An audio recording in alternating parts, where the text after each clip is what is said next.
سلام، ان شاء الله تكونوا كامل بخير. اليوم جبت لكم اسرع بلا تقدروا ديروه في الفور في رمضان بطريقه بسيطه وسهله. هنا عندي حبيبات طرشي كيما راكم تشوفوا، دهنتهم بشويه تاع الزيت، حطيتهم في البلا، دخلتهم في الفور طابوا. هنا بعد ما طابوا نقيتهم، نحيت لهم كامل هذيك القشره، جاتني سهله كي دخلتهم في الفور كيما راكم تشوفوا. ومن بعد رحت وجدت لافاغس.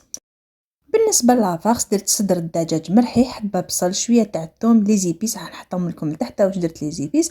هنا غليت شويه تاع الرز، بعد ما طابت في ريسيبيون خلطتهم، زدت لهم حبه بيض، شويه معدنوس، خلطت مليح هذيك لافاغس وزدت لها كميه مليحه من الجبن يا كورن.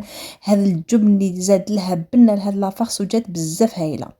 هنا خلطت مليح هذه لافاغس وحطيتها، من بعد وجدت لهذاك الطرشي اللي نقيته وبديت نفخسي فيه.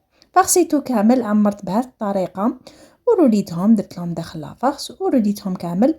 كنت وجدت البلا اللي راح نديرو في الفور، خدمت صوص طوماط، كنت دهنت البلا تاعي بشويه تاع الزبده، فرشت هذيك لاصوص هي الاولانيه، ومن بعد حطيت هذوك الحبيبات تاع الطرشي اللي كنت فغسيتهم، حطيت لهم الفوق شويه شويه تاع لاصوص طوماط.